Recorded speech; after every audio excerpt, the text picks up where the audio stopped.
I can almost look at it now and think Frank will be really pleased how it went. He got a clean sheet in the midweek against Seville, playing a back four, but you know, he got his goalkeeper was there, Silva was playing, it was a back four. There's something about the back three that I actually think suits Chelsea a lot, certainly in the players that they have this season he's brought in.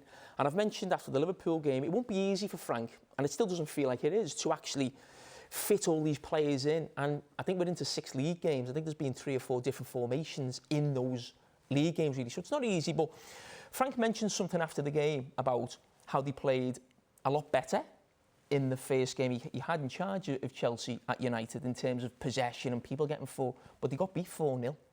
And that's the name of the game. And I'll go back to that game and maybe just look at a couple of things in terms of maybe the system. And just want to stop that there now. The way Chelsea and Frank for a lot of last season was they got caught a lot on the counter-attack. It was a back four, so you'd have your 2 centre-backs sort of there and a holding midfield player, if you like. And they were far too easy to counter-attack against. Bodies getting forward, full-backs high up the pitch.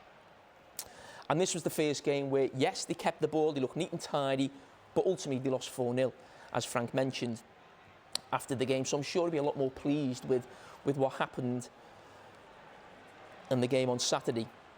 And I just want to show this clip. And the reason why I want to show this clip is because Thiago Silva is now part of the back four. This is West Brom, the game they drew 3-3.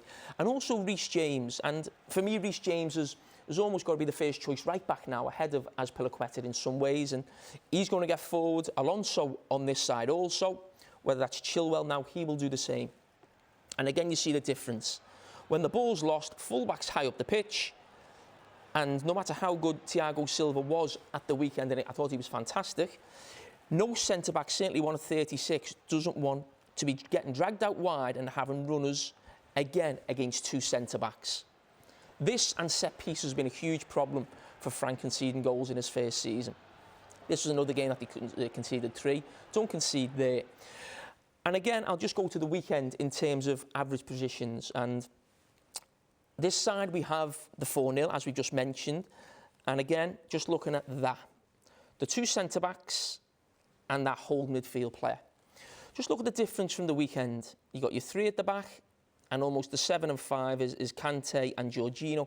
You have that solid base of 5, really. So you've always got 5 behind the ball. Just one of the instances, this is in the first couple of minutes of the game. I think United only had 2 or 3 real counter-attacks in the game because they couldn't really get at Chelsea. You just stop it there. Let me just get the players in shot.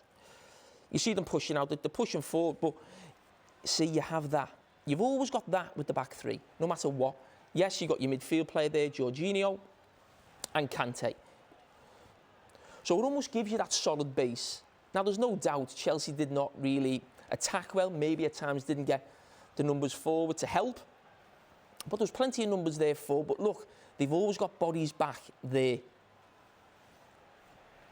They stopped the counter-attack. Now, as I said before, the back 3 has been hugely successful for Frank in terms of when he used it last season.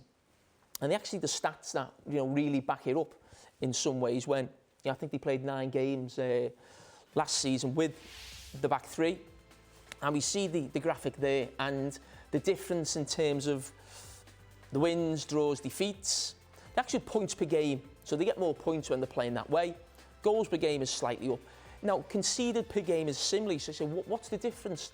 Now, what I would say is, in those 9 games he's played the back 3, similar to United, it's always against the top sides. I think 7 of those 9 games were against last season's top 7.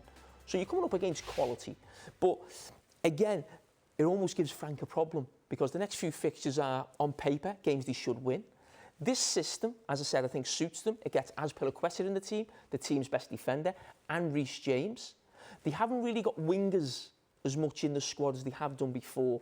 Got plenty of players who want to play between the lines, so it might help Pulisic coming inside, Havertz, Mount, Ziyech as well. But that is his problem, really. He's got a lot of attacking players who he's brought in and spent big money on. If he goes with sort of how I'm saying suits them at this moment, you can only really get 3 of the attacking players, and you've got 5 really. In 4-2-3-1, you can get 4 players on, so it's not easy for them. And again, that is the problem with bringing players in, but that really suits them.